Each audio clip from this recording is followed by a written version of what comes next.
The announcement came 6 months before the event itself, a formal invitation stamped with the golden seal of the Galactic Accord, transmitted to every human military station at the edge of explored space.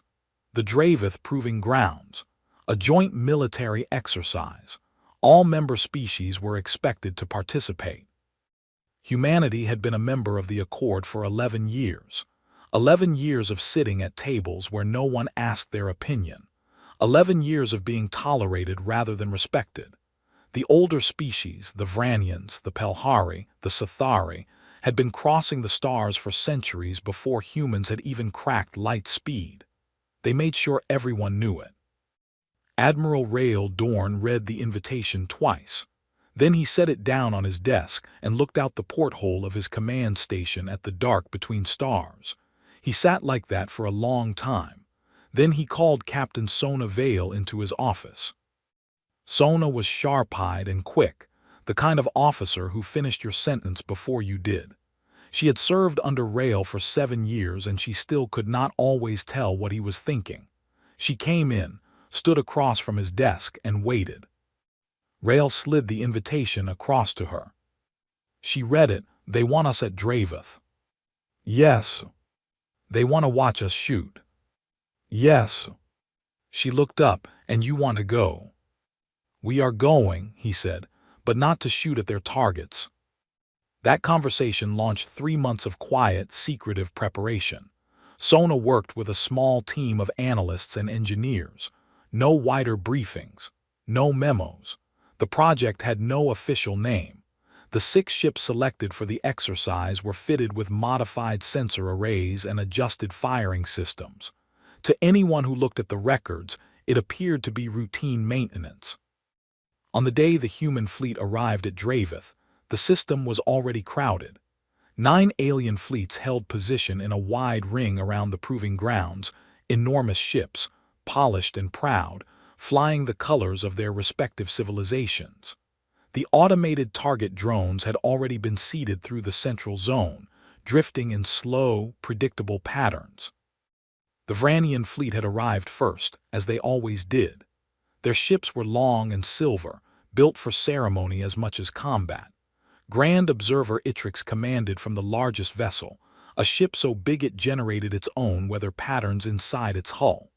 He was a tall being, Vranian blue-gray skin, 4 narrow eyes that missed nothing, and a voice that carried the natural weight of someone who had never been told no. He watched the human fleet arrive through his observation deck window, 6 ships, small, older models by the look of them. He made a note in his log and moved on. Commander Lyell arrived aboard the human flagship that same day. She was the Accord's appointed liaison, a Sithari, slender and pale, with the formal manner of someone trained for diplomacy. Her role was to observe human performance and file an honest report. She introduced herself to Rael on the bridge, and he received her politely, gave her access to the observation deck, and then returned to his business as if she had already left the room. She found that odd. Every other admiral she had served with had wanted to make an impression. The exercise began the following morning. Each fleet would take a turn in the central zone, fire at the drones, and return to the observer ring. Accuracy scores would be recorded and submitted to the Accord. It was partly ceremonial, partly practical, a way for species to demonstrate capability, and for the Accord to maintain a current assessment of member fleets. The Vranians went first. Their ships moved through the zone in tight formation, firing in controlled bursts. They hit 91% of all targets. The alien channels filled with polite, appreciative transmissions. Itrix acknowledged the congratulations with practiced modesty. The Pelhari went second. Fleet Warden Das commanded a careful, methodical unit, 88%. Solid numbers, he was satisfied. 3 more species followed through the day. All performed well. All scored above 80%. Humanity was scheduled last. The 6 human ships moved into the central zone the next morning. From the observer ring they looked slow and ungainly, wide formation, ships spread too far apart for any coordinated strike. Itrix tilted his head. He had seen a lot of tactical formations. This was not one of them. This was just a mess. Then the human guns opened fire. The shots went everywhere, not slightly off, not close misses. They went wide, scattered, curving in directions that made no tactical sense. Target drones sailed through untouched, blinking innocently. One human shot went so far off course it nearly grazed the outer boundary of the range. There was a moment of stunned silence across the observer channels. Then the laughter came. Itrix did not even try to contain it. He laughed openly, a short, sharp sound, and immediately shared the feed with 3 other observer ships. The other alien officers watched the replay and joined in. Someone on the Scythari fleet said, loudly enough for the open channel to catch it, "Are they trying to miss?" Aboard the human flagship on the observation deck, Commander Lyell stood very still. She watched the shots going wide. She felt something hot rise in her chest that was not quite anger and not quite shame. She had been assigned to humanity as a neutral observer. She was supposed to report facts, not feelings. But it was hard to watch.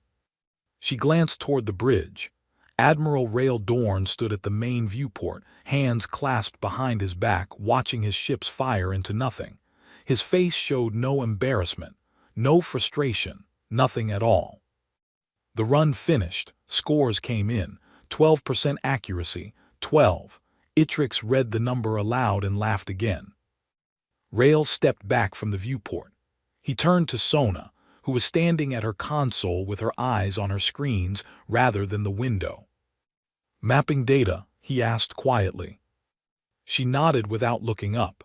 94% complete. Clean return on the scatter pattern. The eastern quadrant needs one more run. "We get another run tomorrow," he said. "Yes," she said, "we do." He walked off the bridge without another word. The alien laughter was still bleeding in softly from the open channels. He did not close the feed. He let it play. Behind him, Lyell turned from the viewport and stared at the space where he had just been standing. She could not explain it.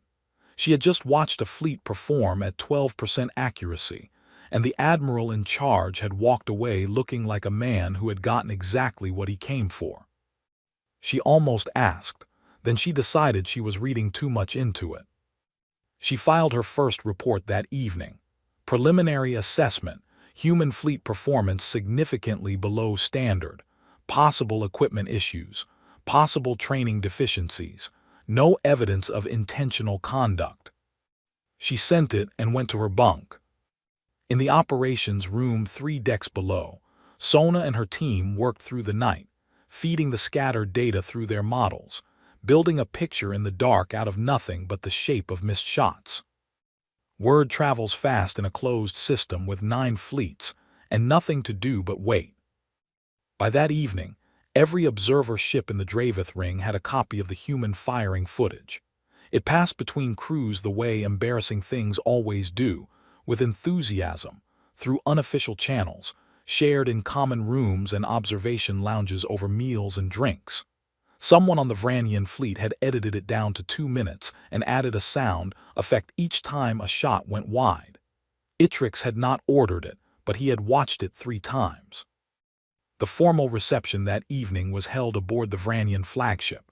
It was a standard Accord tradition. After each day of exercises, senior officers mingled, exchanged data, and built the kind of relationships that diplomacy was supposed to run on. The hall was enormous, lit in the warm amber that Vranians preferred, with long tables of food assembled from the dietary profiles of every species present. Itrix worked the room the way he always did, smoothly, thoroughly, stopping to speak with every fleet commander. He was charming when he chose to be, and tonight he chose to be. He had the easy energy of someone who had just watched their main competitor embarrass themselves publicly. Fleet Warden Das of the Pelhari arrived late, as he often did, and accepted a glass of something warm from a passing server without looking at what it was.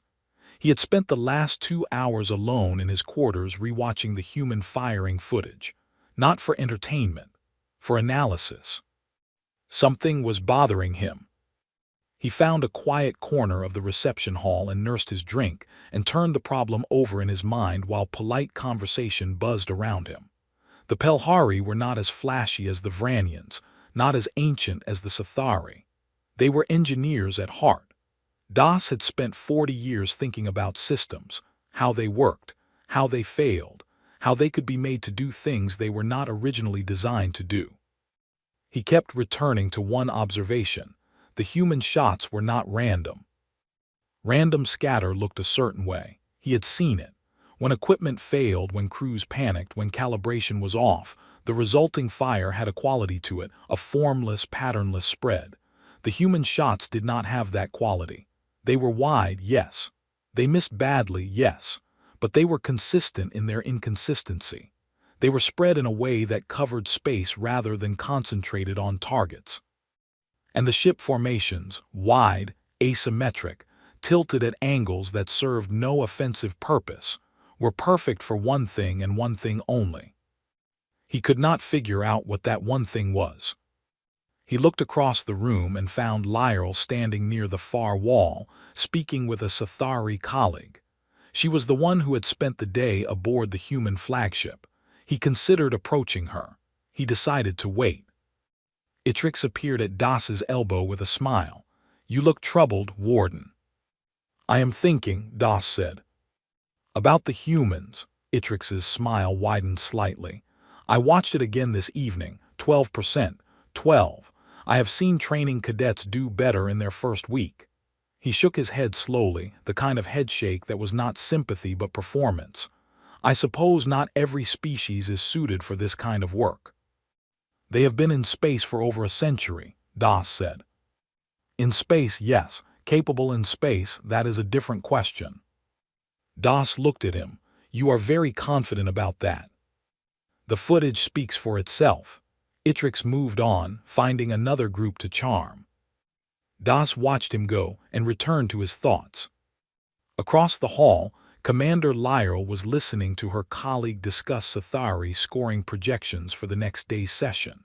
She was nodding at the right times but not really listening. She was thinking about Rael Dorn's face as he walked off the bridge. She was thinking about the way Sona had not looked up from her console. She had worked with commanders who failed badly and knew it. She had seen embarrassment in all its forms: the red anger, the cold shutdown, the frantic over-explaining. She knew what an officer looked like when things had gone wrong. Rael had not looked like that. Rael had looked like a man checking a task off a list. She excused herself from the conversation, set down her glass, and left the reception early. She walked back to the docking arm where the human flagship sat, showed her credentials to the duty officer, and boarded. She found Rael in the small briefing room off the main corridor, sitting alone with a cup of something dark and a data pad he was not reading. He looked up when she entered. He did not seem surprised to see her. "Commander," he said, "sit down." She sat. She looked at him across the table. "I want to understand what happened today." "We fired our guns," he said. "You missed everything." "That is one way to look at it." She studied him. "Is there another way?" He was quiet for a moment. He turned his data pad over once on the table, then set it flat. "Commander Lyral, you have been assigned to this fleet as a neutral observer. You are here to report what you see." "Yes." "Then I will tell you this much." He looked at her steadily. "We are still shooting. We did not stop when the run ended. We are still shooting right now, and we will shoot again tomorrow, and every shot is going exactly where we want it to go." Lyral stared at him. "That makes no sense." He nodded, as if agreeing that it made no sense was the reasonable response. "Get some rest," he said. "Tomorrow will be interesting." She left, more unsettled than before. She did not know what to put in her report. She sat in her assigned cabin for an hour and then wrote what she could confirm. Human accuracy unchanged. Admiral's demeanor uncharacteristically calm. Possible cultural response to failure: human tendency to project confidence despite poor performance. She flagged it as a behavioral observation, not a tactical one, and sent it. 3 decks below, Sona's team was not sleeping. They had the Eastern Quadrant data now.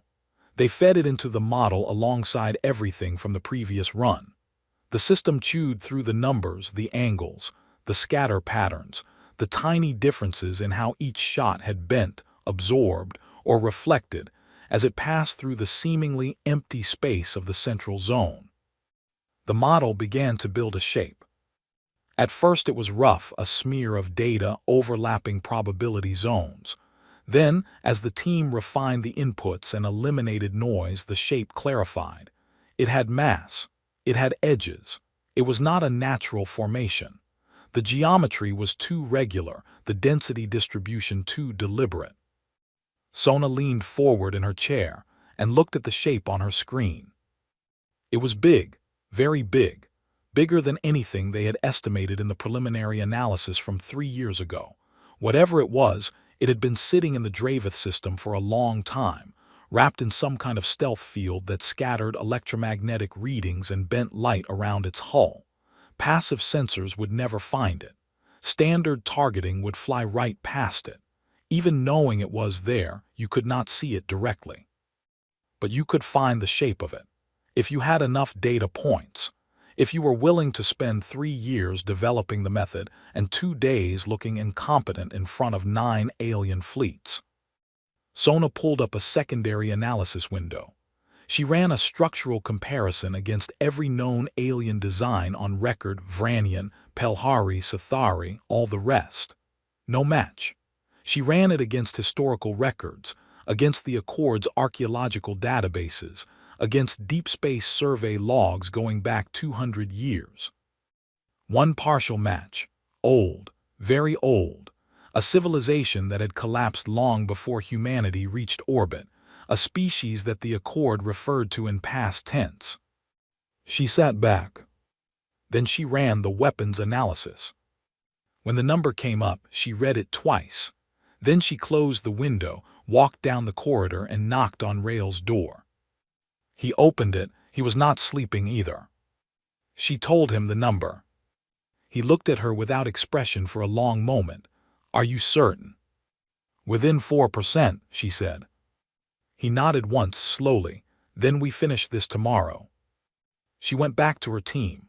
The shape on her screen waited in the dark, patient and invisible and enormous, unaware that it had been found. There is a particular kind of quiet that settles over a room when everyone in it knows something the rest of the world does not. It is not comfortable. It sits on the chest. The people who carry it do not sleep well, and they do not make small talk, and they check their numbers twice, and then a third time, because the weight of what they know makes them afraid of being wrong. Sona's team had that quiet around them when they filed into the operations room the next morning. They had been working through the night in shifts, and the ones who had slept still looked like they hadn't. No one said much. They ate what was available, drank what was hot, and went back to their screens. The model was complete. The shape was confirmed. All that was left now was the question of what to do about it.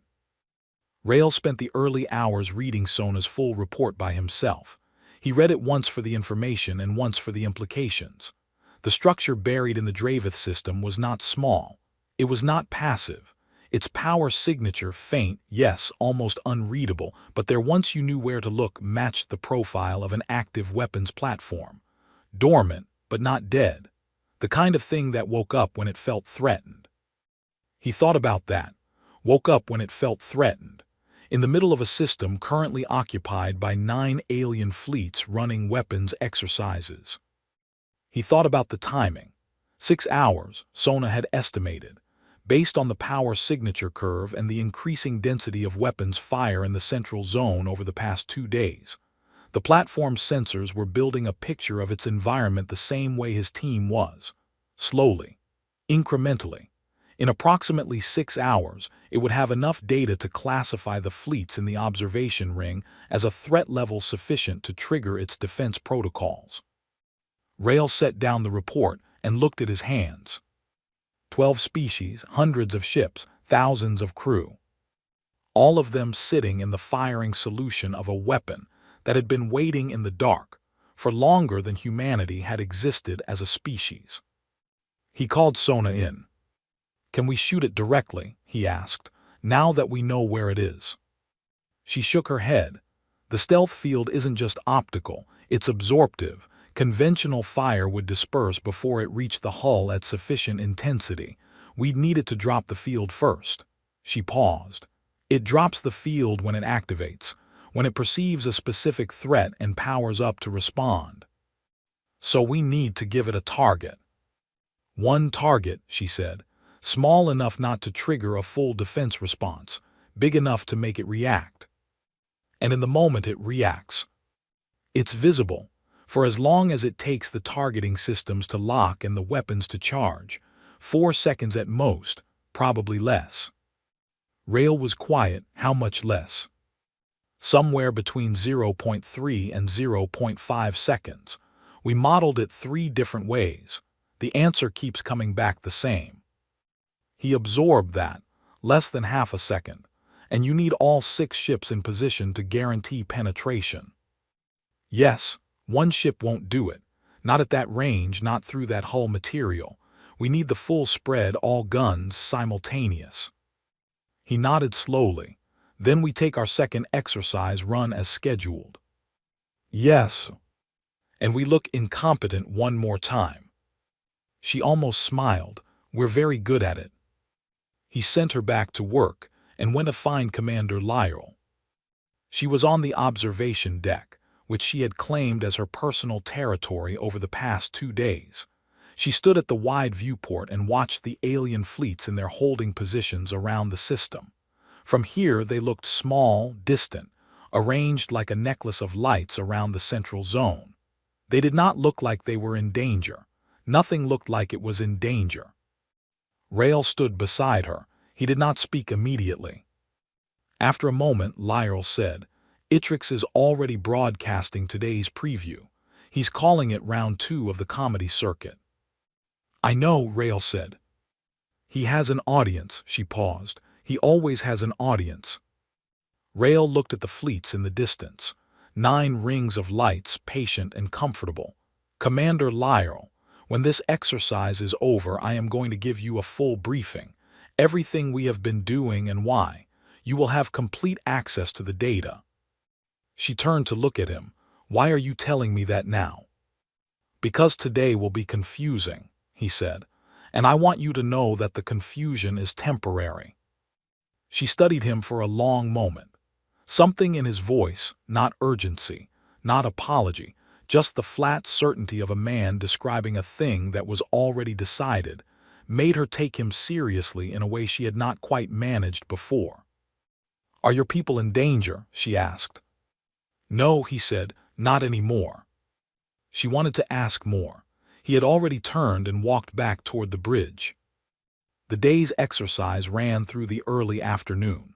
Human ships were scheduled for the second session, post-lunch, when attention across the fleet tended to drift. Itrix had apparently planned for this. He sent out a general broadcast inviting officers to tune in for humanity's encore performance. The take-up was significant. More ships had their sensors oriented toward the central zone than the exercise required. The human fleet moved in. Same wide formation as before, ships spread apart in that asymmetric arc that looked like a mistake. Lyra watched from the observation deck. She noticed the angles were slightly different today. The arc was tilted differently than it had been. She did not know what that meant. She filed it in the back of her mind. Guns fired. Shots went wide, even wider than yesterday, if anything. A shot grazed so far off the drone field that the automated boundary sensors briefly logged it as a possible equipment malfunction. The open channel filled with familiar sounds, laughter, commentary, the smug warmth of an audience watching someone else fail. Itrix said something that translated roughly to, perhaps, they are attempting to introduce a new scoring category, creative inaccuracy. Das was not laughing. He had his targeting systems running a passive trace on every human shot. He had set it up that morning before the session started, quietly, without telling anyone. Now he watched the readouts. He tracked the vectors. He compared today's spread against yesterday's. The formation angle had changed by 11 degrees. The shot spread had rotated accordingly. Yesterday's scatter covered one portion of the central zone. Today's scatter covered a different portion. Together, they overlapped in a way that was starting to look less like failure and more like a survey. He sat very still. He pulled up a map of the Dravith system. He laid the 2 days' worth of scatter data over it, the angles of the misses, the distances, the deflections. He started to see the shape of what the data was probing. Not targets, not drones, something larger, something stationary. His hands moved faster. He ran a quick gravitational survey of the central zone. Data his fleet had collected routinely on arrival, standard procedure. Never examined closely because there was nothing worth looking at in an empty proving ground. There was a mass anomaly, small, easily dismissed. He had dismissed it himself 2 days ago. He stopped dismissing it now. He picked up his communications link and found Rail's channel. "Admiral Dorn," he said. His voice came out more carefully than he intended. A pause, then Rail's voice calm and even. "Fleet Warden Das. I am looking at your firing data." Another pause, longer. "What do you see?" Das looked at his screen, at the shape forming in the overlay, at the mass anomaly sitting right in the center of it. "I see," he said slowly, "that you are not trying to hit the drones." Silence on the channel. Then Rail said, "No, we are not." "What are you trying to hit?" The answer, when it came, was not an answer. It was a question. "Warden, can you quietly move your fleet to the outer edge of the observation ring without making it obvious?" Das stared at his screen. He felt something cold move through him that had nothing to do with the temperature of the ship. "How far out?" "As far as you can get before our final run tomorrow morning." Das looked at the mass anomaly. He looked at the overlay. He did not ask another question. He closed the channel and began entering quiet repositioning orders into his navigation system, logged as a routine calibration adjustment. On the human flagship, Rail returned to the bridge. Sona looked at him. "Das figured part of it out," he said. "How much?" "Enough to move." He sat down. "One more run, then we finish it." Outside, the alien channels were still laughing. The last day of the exercise began the way most last days do, with the assumption that it would be like every other day, only the final version of it. Itrix had a schedule. His fleet's formal assessment would be submitted by noon. Afterward, there was a closing ceremony, an exchange of official commendations, the usual gestures. He had already written most of his closing remarks. He planned to be gracious. He planned to acknowledge all species with the appropriate warmth. He had a line prepared about growth and improvement that he intended for the human section of his remarks. He thought it was kind. He did not think about it very hard. Das had spent the night moving his fleet. He had done it carefully, small incremental course corrections logged under maintenance headings, spread across enough hours that no one watching would flag it as unusual. By morning, the Pelhari formation sat nearly twice as far from the central zone as it had before. He had not slept. He sat in his command chair and waited. He had sent one more message to Rail the previous evening. One word, "Ready." Rail had replied with one word, "Good." Aboard the human flagship, the mood was different from the previous 2 mornings. Not loud, not nervous. The crew moved through their routines precisely, checking systems with the focused attention of people who know what they are about to be asked to do and have already decided they are going to do it right. Sona stood at her console and ran the firing solution one final time. She had run it 14 times over the past 18 hours. The answer did not change. She did not need to run it again. She ran it again anyway. Commander Lyell came to the bridge without being asked. She walked in quietly and stood to one side and watched. No one told her to leave. Rail glanced at her once when she entered, nodded slightly, and returned to his work. She had thought about his words from the previous day for a long time. The confusion is temporary. She still did not know what that meant. But she had made a decision somewhere in the dark of the previous night. She was going to watch closely. Whatever happened today, she was not going to blink. The human fleet moved into the central zone at the scheduled time. On the observer channels, there was genuine enthusiasm, which was more embarrassing than contempt. The Vranian broadcast was framed as entertainment at this point. Itrix had leaned into it. Several other species had placed informal predictions on the human accuracy score. Most guesses were below 10%. One Scifistory officer had bet on single digits. The human ships formed their arc. It was different again today, a tighter curve, the ships angled inward at the edges, the formation almost closing into something like a crescent. No alien tactician recognized the shape. It did not correspond to any doctrine on file. Itrix called it a new failure configuration. There was laughter. Sona had her eyes on her screens. Every number was where it needed to be. The scattered data from the previous 2 runs had given them the complete map. They knew the dimensions of the structure to within 8 meters. They knew the location of its primary power coupling, the one point where a simultaneous directed strike would overload the system faster than its defense protocols could compensate.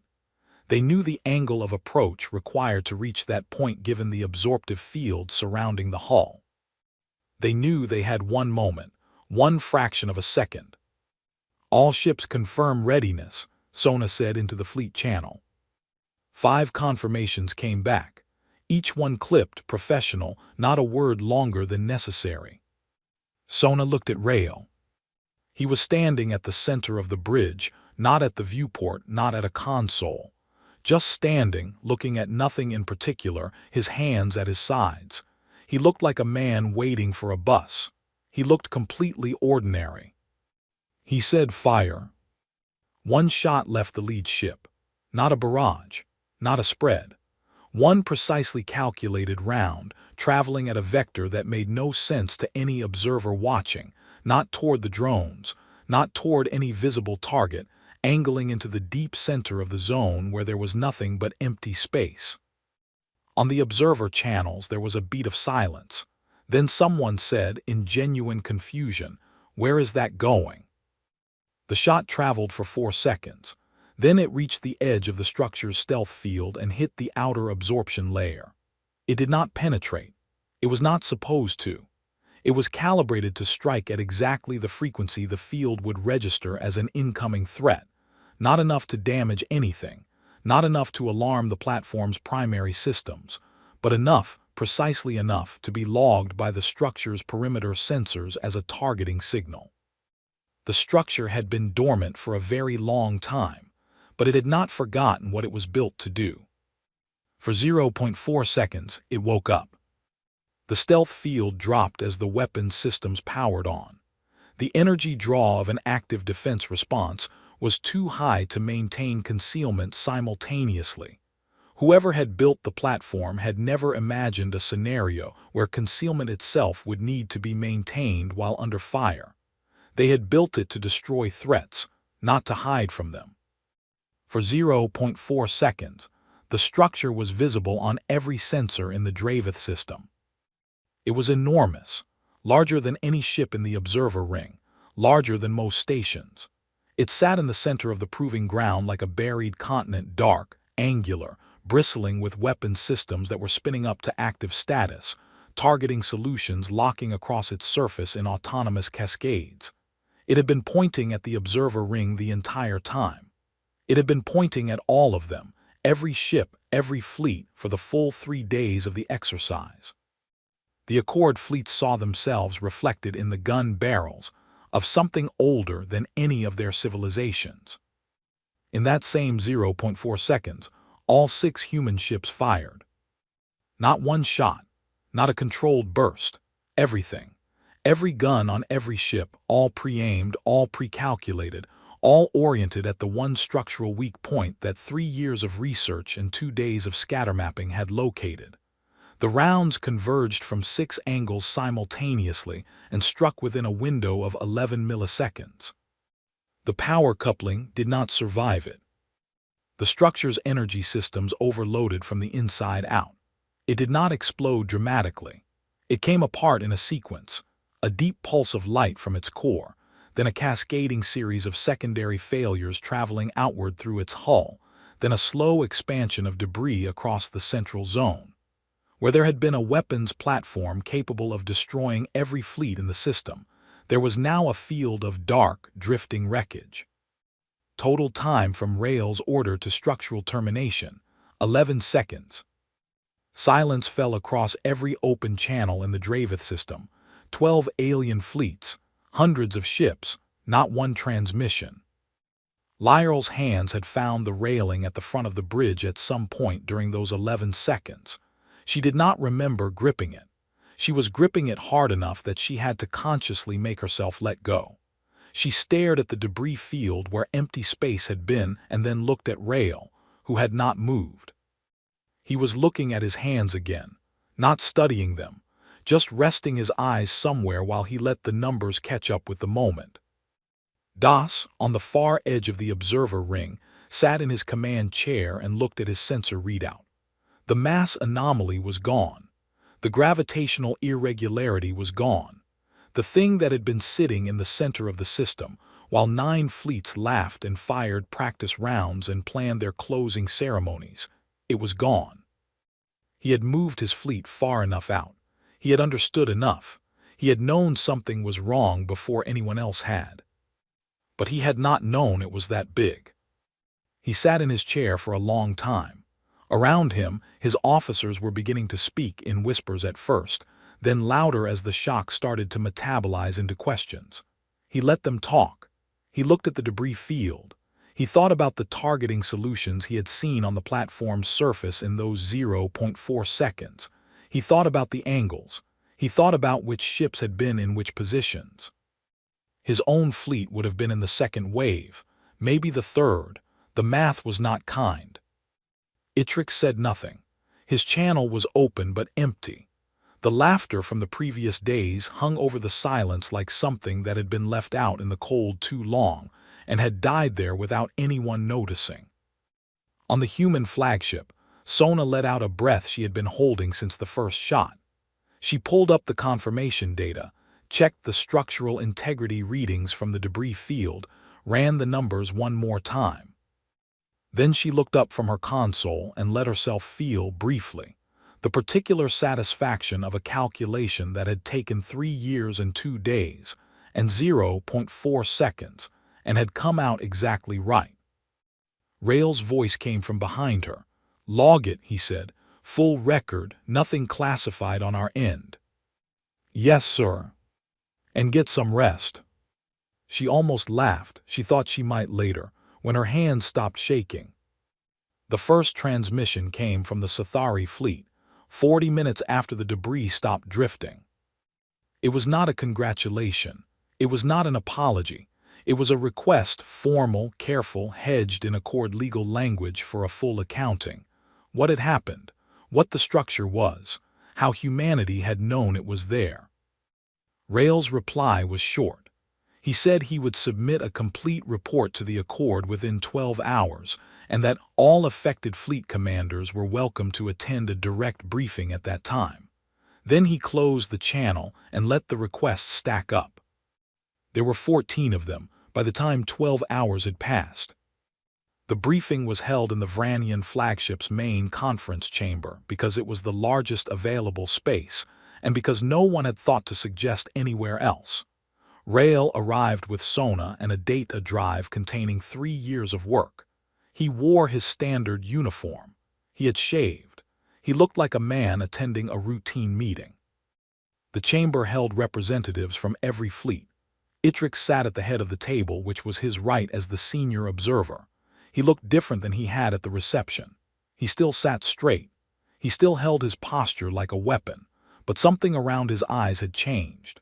Das sat to one side, separate from the main cluster of observers, and watched Rail with the careful attention of a man reassessing a situation he thought he had already understood. Lyell sat at the back. She had been offered a seat at the table as the liaison officer and had declined. She wanted to watch. Rail stood at the head of the room and began. He did not apologize for the deception. He did not explain himself with emotion. He laid out the facts the way an engineer lays out a schematic, starting at the beginning, moving through each stage in sequence, pausing when something required context, moving on when it did not.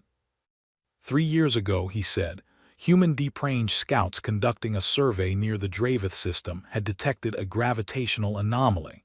It was small and easy to dismiss, and their initial report flagged it as a possible dense mineral deposit or a compressed dark matter pocket. Both explanations were plausible. Neither required follow-up. But someone had followed up. A junior analyst working on her own time had noticed that the anomaly was too regular. Dense mineral formations were uneven. Dark matter pockets did not hold that shape. She had written a secondary report suggesting the anomaly might be artificial. The report had been reviewed, confirmed as technically interesting, and filed. It had sat in a database for 8 months. Then Rail had read it.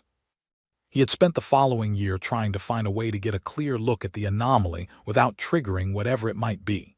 Standard scans bounced off the stealth field. Probes sent into the area disappeared, not destroyed, simply absorbed into the field's coverage and rendered unresponsive. Whatever was in there was sophisticated enough to handle passive investigation. So he had thought about it differently. If you cannot look at a thing directly, he had explained to his team, you look at the shape it makes in the world around it. You fire at nothing and see what the nothing does to your shots. You build a picture out of the evidence of what you cannot see rather than what you can. The technique had taken 2 years to develop. It required modified sensors, a specific firing configuration, and enough data points to produce a reliable model. The Dravith exercise had offered all three: a legitimate reason to bring ships into the system, a legitimate reason to fire weapons, and an audience of other fleets whose presence would mask the real purpose of the runs. At this point, Itrix said something. His voice was flat in a way it had not been before. He said, "You used our presence as cover." "Yes," Rail said. "You allowed us to believe you were incompetent. We did not correct the impression." The room was quiet. Itrix did not speak again for a while. Rail continued. "The structural analysis of the platform," he said, matched records from a civilization that had ceased to exist approximately 4,000 years before any current Accord member had developed faster-than-light travel. They had been an aggressive, expansionist species. The historical record was fragmentary, but consistent on that point. They had seeded automated weapons systems across dozens of systems, designed to remain dormant until a fleet of sufficient size entered range, at which point the platforms would activate and destroy it. The platforms were not relics, they were active. Dormant was not the same as dead. The Dravith platform had been specifically positioned in a system used by the Accord for joint exercises, which meant, Rail said without emphasis, that either it had been placed there by coincidence or it had been placed there deliberately, in a location where large gatherings of ships would be likely. The room absorbed that in silence. He then shared the weapons analysis. He put the numbers on the main display. He let the numbers sit there and do their own work. He did not add commentary. The figures showed what the platform would have been capable of, what its targeting spread covered, how many ships were within its primary engagement range at the time of activation. All of them, every fleet in the system, every ship that had been sitting in the observer ring for 3 days. Das looked at the display for a long time. Then he looked at the table in front of him. He did not look at Itrix. Rail said the platform had been on a power cycle. Based on the energy signature curve, it had been building toward activation for approximately 72 hours. The weapons exercises, the density of fire in the central zone, the accumulated targeting data from 9 separate fleets, had been accelerating that process. At the time of the human final run, the platform had been approximately 6 hours from reaching full activation threshold. Rail paused there. He gave the room time to do the arithmetic. 6 hours. The closing ceremony was scheduled in 4. Into the silence, Das said quietly, "Why did you not tell us?" "Because you would have moved," Rael said. "If I had sent a message saying there may be a hidden weapons platform in the central zone, every fleet would have withdrawn to safe distance. The platform's sensors were sophisticated enough to register a coordinated fleet withdrawal as a threat response. We did not know what its threat response protocols looked like, but based on its design profile, we believed it would have accelerated activation, not delayed it." "You needed it to believe nothing was wrong," Das said.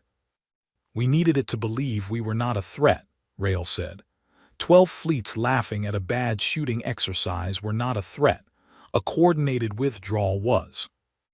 Another silence, longer. Itrix said, with no affect at all in his voice, "You needed us to keep laughing." Rael looked at him. "Yes." The chamber was very still. Then a Scifistory delegate said, "What about Warden Das? You told him to move his fleet." "I told him to move," Rael said. "I did not tell him why. He was already suspicious enough to act on the instruction. His fleet moved far enough to be outside the primary engagement zone." He glanced at Das. "He was the only one who noticed something was wrong. I did not want him in the path of it." Das did not react outwardly. He looked at his hands on the table. The debrief continued for 2 more hours. Questions came carefully, in the controlled way that very shaken people ask questions when they are determined to appear unshaken. Rael answered each one. Sona answered technical follow-ups. The data drive was copied and distributed. The Accord's legal and intelligence branches were formally notified. Before the session closed, one of the Vranian officers asked how many other systems humanity had surveyed using the scatter mapping technique. It was asked as a small question, almost incidental, slipped in at the end. Rael answered, "That information is classified under Accord security provisions. I am happy to provide it to the appropriate Accord Intelligence Committee through the proper channels." The officer nodded and wrote something down. He did not push further. Lyra waited until the chamber had mostly cleared before she approached Rael. He was gathering his materials, unhurried. She stopped in front of him. She looked at him for a moment without speaking. Then she said, "My report called your crew incompetent." "I know," he said. "I filed it to the Accord." "I know that too." She wanted to apologize. She found that she was not entirely sure what she was apologizing for the report, or for laughing internally when the shots went wide, or for assuming that incompetence was the only possible explanation. "I should have looked more carefully," she said. Rael considered that. "You saw what we needed you to see," he said. "That was not a failure of observation. The whole exercise depended on it." He paused. "You were correct, by the way. We were technically incompetent at hitting the drones. Our accuracy against the stated targets was genuinely 12%. She almost laughed. It came out as something shorter than a laugh and longer than a breath. "That is a very careful answer." "I try," he said, and left the chamber. Outside in the corridor, the sounds of 9 alien fleets processing an experience they had not expected drifted through the ship in fragments. Hushed conversations, running footsteps, the particular hum of communication systems working harder than usual. Somewhere in the station, the closing ceremony was being quietly canceled. The Accord convened a formal inquiry 4 months later. Not a trial, not an investigation into wrongdoing. The legal review had concluded quickly that humanity had broken no Accord rules. There was no law against developing a new sensor technique. There was no law against performing poorly in an exercise. There was no law, as one dryly amused human legal officer had pointed out, against letting other species form their own conclusions about what you were doing. The inquiry was something different. It was the Accord trying to understand. And the Accord, in Rael's experience, was very uncomfortable with things it did not understand. The inquiry panel was drawn from 7 species. It met in a neutral station above a planet that belonged to no one in particular, a practice facility that existed for exactly this kind of administrative purpose. Rael attended. Sona attended. 3 other human officers were brought in as technical witnesses. Lyell attended as the documented field observer. Das attended as the only non-human who had partially understood what was happening before it happened, which gave him a particular status in the proceedings. The panel worked through the event methodically. They reviewed the data, the timeline, the technical documentation. They consulted with their own scientists and engineers. They ran independent models of the scatter mapping technique and confirmed it worked as described. They analyzed the structural data of the destroyed platform and verified the weapon's capability assessment. Then they started asking the harder questions, the ones that had no clean technical answer. How had humanity detected the anomaly when no other species had? The panel had accessed survey logs from all Accord members going back 60 years. 16 separate expeditions had passed within sensor range of the Dravith system during that period. 3 of them had logged the gravitational anomaly. All 3 had classified it as a natural formation and moved on. The raw data was there, sitting in 3 separate databases, unexamined. It had been available to anyone who wanted to look. No one had looked. Rael's junior analyst had looked because she found the regularity unusual, and because she was the kind of person who became more interested in a thing when it seemed like it should have an obvious explanation, but the obvious explanation was slightly wrong. Rael had looked at her report because he read everything that came through his analysis chain, including reports from junior officers working on their own time, which most flag officers did not consider part of their job. The panel asked, "Why did your analyst pursue this? What made her continue when the standard interpretation was available?" Rael said he had asked her the same question once. She had told him that the standard interpretation had bothered her because it was too convenient.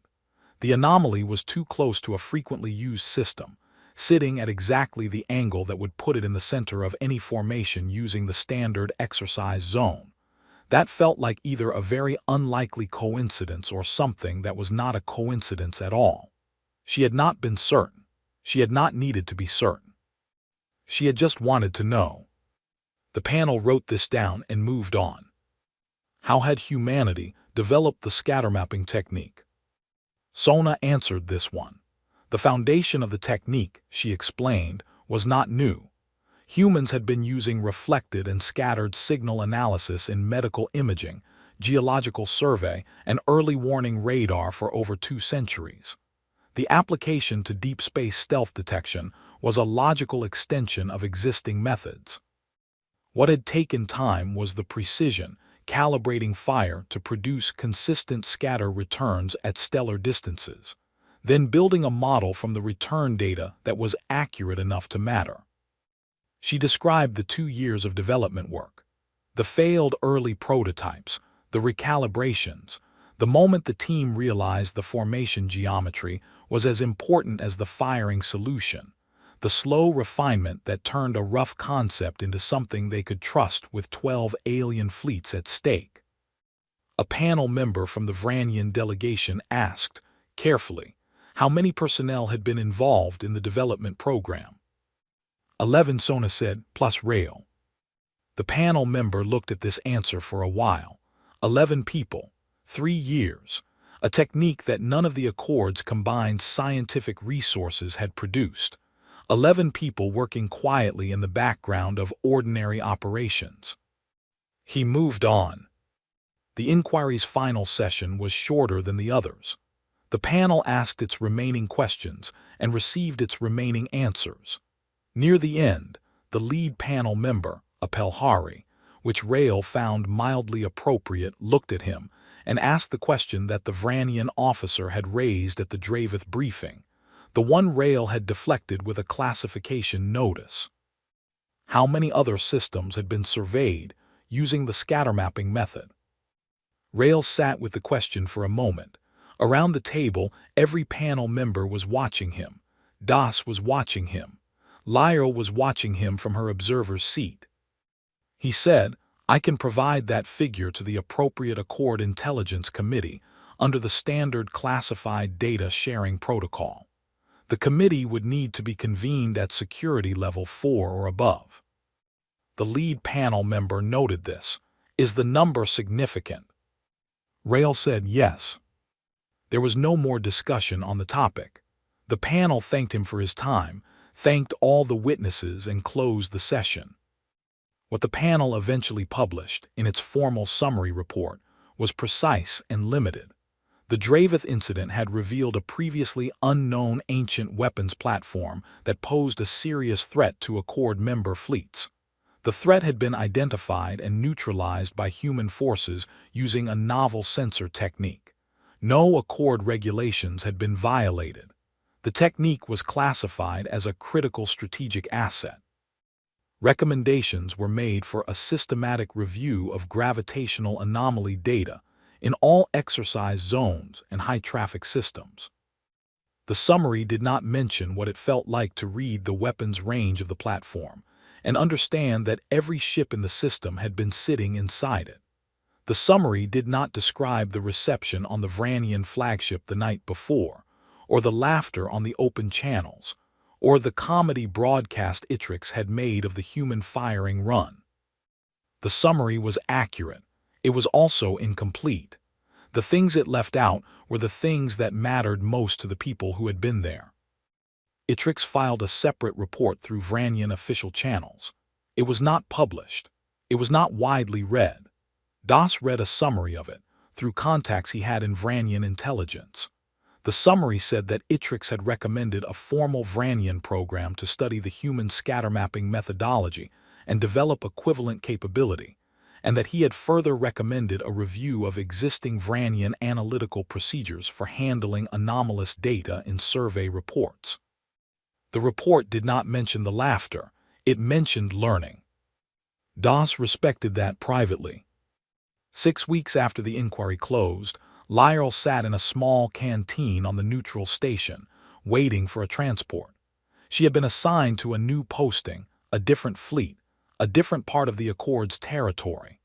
The Dravith liaison duty was the last item on her service record for this rotation. She was reading through it while she waited. Sona came in, found the only other occupied table by accident, and sat down across from her. They looked at each other. "You're being transferred," Sona asked, reading the case folder Lyell had opened. "New assignment," Lyell said. "You."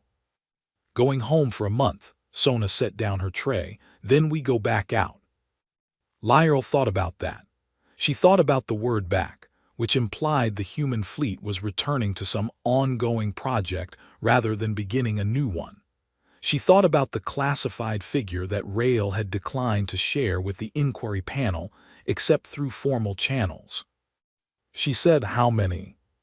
Sona looked at her. "Systems," Lyell said. "How many have you surveyed?" Sona ate a bite of whatever she had brought. She chewed it. She swallowed. She looked at Lyell without hostility, without evasion, without the blankness that Rail used as a door. "Enough," she said, "that we take our time planning exercises." Lyell sat with that. Outside the canteen's viewport, the stars of this unnamed patch of space were ordinary and still. Any one of them could have something sitting near it, something regular, something that felt wrong to the right person asking the right question. "You are always looking," Lyell said. It was not a question. "Someone has to," Sona said. "The galaxy is old. It leaves things behind. Some of those things are still running." She looked out at the stars. "We just want to know what is out there before it knows we are." Lyell followed her gaze to the viewport. She looked at the stars the way she had not quite looked at them before, not as background, not as navigation reference, as places, places that held things, things that had been waiting in the dark for a very long time, while the rest of the galaxy flew past them and laughed at whatever seemed worth laughing at and did not think to look. She thought about the junior analyst who had looked at a number that was almost right and decided, almost was not good enough. She thought about 3 years of quiet work. She thought about 11 people and an admiral, and a pile of missed shots that were never missed at all. Her transport was called over the station intercom. She picked up her bag. She stopped at the door and looked back at Sona, who had returned to her food and was reading something on a small pad. "When you find the next one," Lyle said, "will you tell us?" Sona looked up. She thought about the question genuinely. "When we find the next one," she said, "we will handle it, and then we will tell you." Lyle left. On the other side of a chord space, in a system that appeared on charts as a blank point with a survey-complete notation next to it, a human scout ship held position at the edge of sensor range. Its crew had been there for 9 weeks. They had fired a great many shots into empty space. They had gathered a great many data returns. The shape forming in their model was large. They were not alarmed, they were interested. They sent a type beam update to Rail's command station, flagged routine, and went back to work.